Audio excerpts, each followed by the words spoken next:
জামাত ভারতের দালাল ছিল? অস্বীকার করা যাবে যে একবারের জন্য হলেও সে ভারতের দালাল ছিল?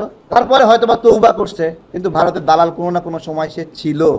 জামাত জামাত ভারতপন্থী দল নাকি বাংলাদেশপন্থী দল? আপনাদেরকে জিজ্ঞাসা করছি। জামাতের উৎপত্তি কোথায়? ভারতে। ভারতে জামাতের উৎপত্তি ভারতে। সাউথ টাউনে হোক আপনার স্বপ্নের আবাসন, শতভাগ রেডি প্লট, সাথে সাথেই সাফ কাবলা রেজিস্ট্রি।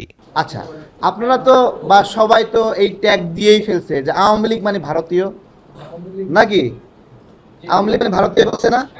আচ্ছা, সবাই বলছে এটা, অনেকে বলছে, সবাই না বলে অনেকে বলছে যে আওয়ামী লীগ মানে ভারতের প্রতিনিধিত্ব করে। আচ্ছা, 1996 সালে জামাত এবং আওয়ামী লীগ জোটবদ্ধ হয়েছিল, তাই না? তাহলে ওই ওই সময়ের জন্য অন্তত জামাত ভারতের দালাল ছিল, নাকি? অস্বীকার করা যাবে যে একবারের জন্য হলেও সে ভারতের দালাল ছিল? তারপরে হয়তো বা তৌবা করছে, কিন্তু ভারতের দালাল কোনো না কোনো সময় সে ছিল, মানতে হবে, তাই না?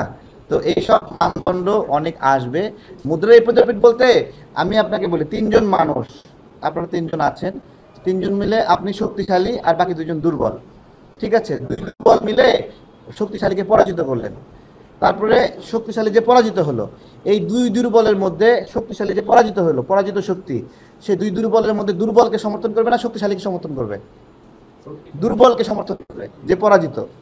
ঠিক একইভাবে জামাত এবং বিএনপির যে ইকুয়েশন, আওয়ামী লীগ পরাজিত হয়েছে, আওয়ামী লীগের রাজনৈতিক যে কৌশল বা স্ট্র্যাটেজি, সেটাতে খুব স্বাভাবিকভাবেই তারা জামাতকে সমর্থন করবে, কারণ বিএনপির হাতে ক্ষমতায় দিলে আওয়ামী লীগ ওই ক্ষমতা কোনোদিন ফেরত পাবে না, কিন্তু জামাতের হাতে ক্ষমতা দিলে এই জঙ্গি টঙ্গি বিভিন্ন তোকমা দিয়ে ছো মেরে নিয়ে নেবে। ঠিক আছে, ধন্যবাদ সবাইকে।